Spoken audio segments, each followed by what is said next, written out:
109 U.S. service members suffered brain injuries in Iran missile strike, a statement by Pentagon.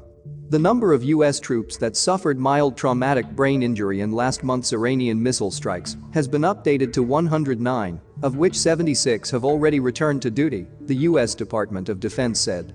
Iran launched 2 volleys of ballistic missiles against 2 facilities in Iraq, where U.S. troops were based on January 7, retaliating for the drone assassination of General Qassem Soleimani in Baghdad a few days earlier. The Pentagon initially claimed no U.S. or allied troops were injured in the strikes, but has since revised that assessment repeatedly.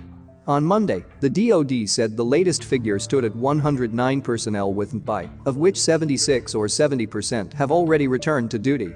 There were no additional details on the status of the remaining 33. This is a snapshot in time and numbers can change. We will continue to provide updates as they become available, said a statement sent out by the Pentagon. Iran claimed that the January 8 strikes killed over 80 U.S. and allied troops. Meanwhile, the U.S. insisted there had been no injuries, even as a number of high-ranking officers accused Tehran of shooting to kill. U.S. President Donald Trump declared that all is well and no lives were lost. Washington subsequently doubled down on its troops staying in Iraq and dismissed the demands from lawmakers in Baghdad to leave the country. Many U.S. operations have been suspended or curtailed in the aftermath of the strikes, the first time Iran had fired on Iraqi territory since the war between the two countries ended in 1988. Haley Britsky tweeted, "DoD confirms there are now 109 troops have been diagnosed with mild traumatic brain injury from the Iran strikes in January.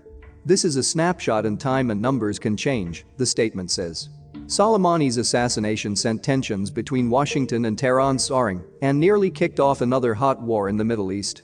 While U.S. officials repeatedly said the commander was planning an attack on the American embassy in Baghdad, with President Trump later expanding the alleged plot to 4 embassies, Iran insists Soleimani could have very easily targeted U.S. commanders virtually anywhere in the region, yet chose to maintain stability.